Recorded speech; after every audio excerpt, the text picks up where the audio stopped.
So here we are provided with 4 vertices of a quadrilateral and we need to obtain its area. So let us begin by first considering a quadrilateral with vertices given by A, B, C and D. Now let us suppose that A has the coordinates -3, 2. B has the coordinates 5, 4. C has the coordinates 7, -6.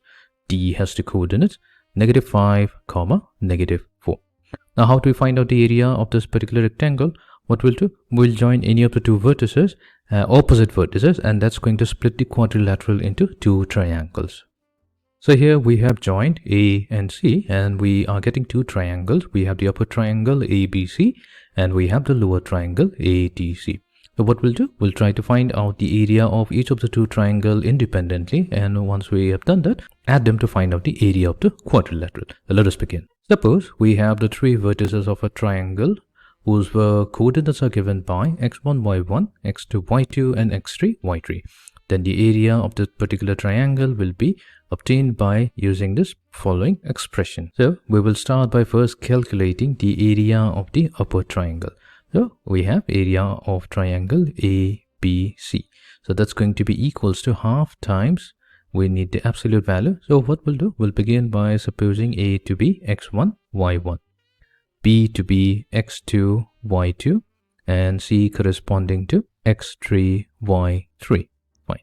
So we'll start with the value of x1. So x1 is the x coordinate of A, so that's going to be -3.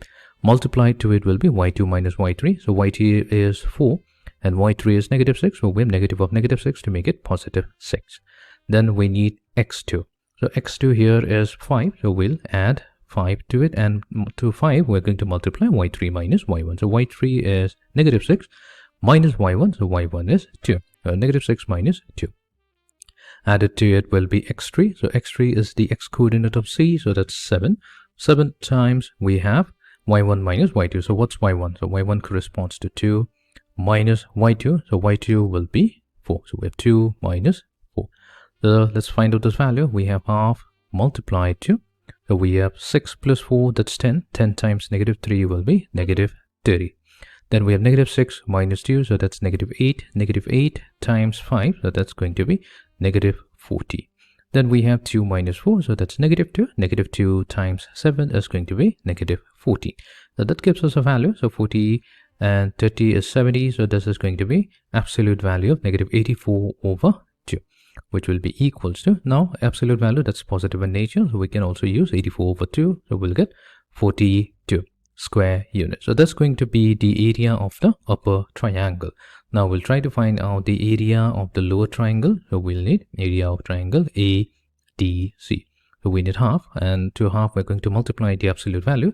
Now this time we're going to consider, we'll keep A as x1, y1, C as x3, y3, and we're going to consider D to be equivalent to x2, y2, such that now we have x1. So x1 is -3. So -3 multiplied to y2 minus y3. So y2 here is -4 minus y3. So y3 is -6. So we have negative of -6, making it +6. Then we need x2. So x2 is -5. So -5 multiplied to y3. So y3 is -6 minus y1. So y1 is 2. So we have -2.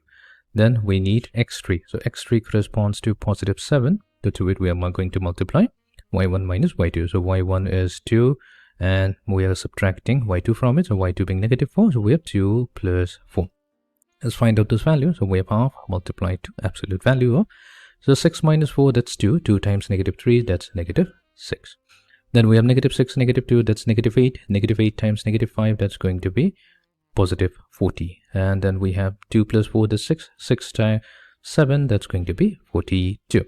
So here we have 6. So we have 76 over 2, which is simply 38 square units. Fine. So we have obtained the area of both the upper and the lower triangle. So that means now we can find out the area of the quadrilateral. So area of the quadrilateral ABCD. So this will be equals to, we'll take the upper area of the upper triangle, so that's 42 square units, and add it to the lower, so that's 32 square units, and this gives us a value 80 square units. So that's going to be the area of a quadrilateral ABCD, whose vertices are given by -3, 2, 5, 4, 7, -6, and -5,